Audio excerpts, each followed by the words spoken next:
It may not happen in our lifetimes, but together we can pave the way for future generations to build that world. Let us unite and be the beacon of change, inspiring the generations to come. Our values are straightforward, rooted in compassion and justice.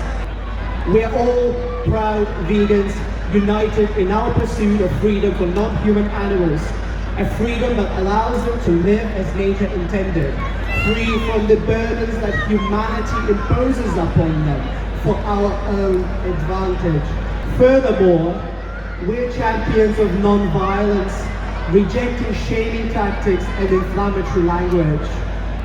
We approach advocacy with care and rehabilitation in mind, backed by the latest data and research, because we want you to be on the animals' side. Inclusivity is important to our movement. We welcome everyone whose values align with our mission. Tonight, I'd like to focus on a key aspect of veganism. But firstly, may I ask, are there any vegans here tonight?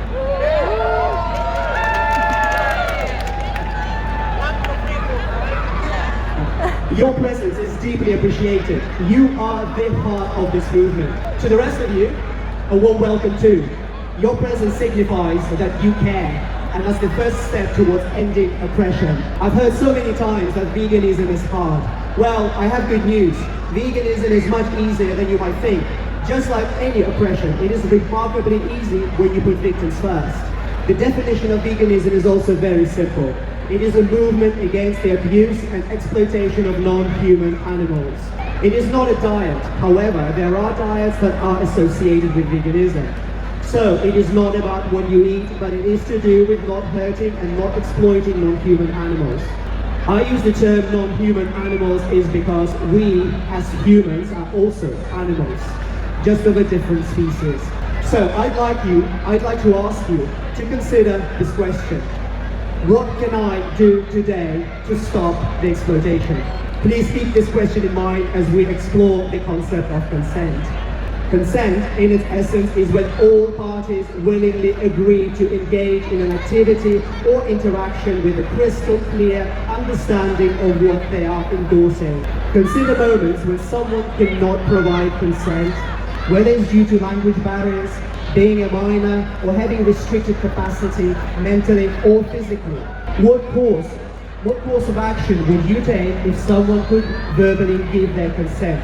Would you still impose your will on them? Reflect on the consequences, both for them and for your own moral compass.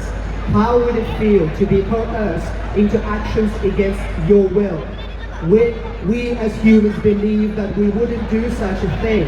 It would simply be cruel, immoral, and unfair. Am I right? The sad truth is, we as humans engage in such acts daily, forcing others to comply with our desires. We manipulate, break, and exploit these sentient beings, all against their will.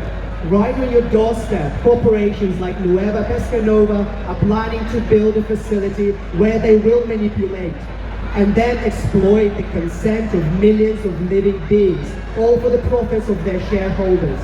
And they will expect you to pay for it.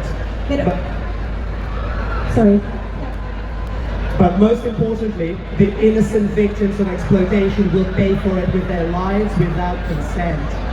Our integrity, the same integrity that demands respect, dignity, and compassion, calls for a reevaluation. When we ignore the pleas of our fellow earthlings, we betray our own integrity. We become oppressors. The good news is that we don't have to continue down this path. We can stop this cruelty with very little effort. Remember the question I asked you earlier. What can you do right now to stop the exploitation? The answer is within reach. Consider the victims. Whenever you next pick up a product derived from living beings, remember that they carry the scars of violence and exploitation. As your fellow earthling, I can relate to your values. So let us extend our shared values of compassion, respect, and dignity to other earthlings who deserve the basic right to live just like us and enjoy their lives just like us. Their lives are not ours. Just like us, They see, they hear, they bleed, and they feel. You may be curious about the number on the screens in front of you.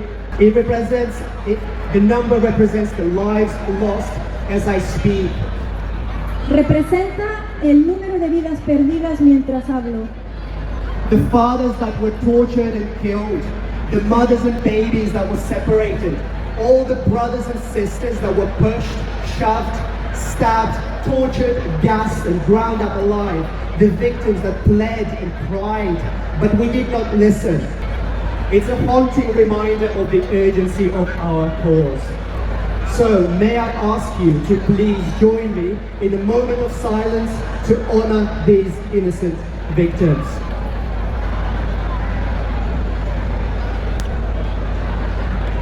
Buenas noches. Muchas gracias.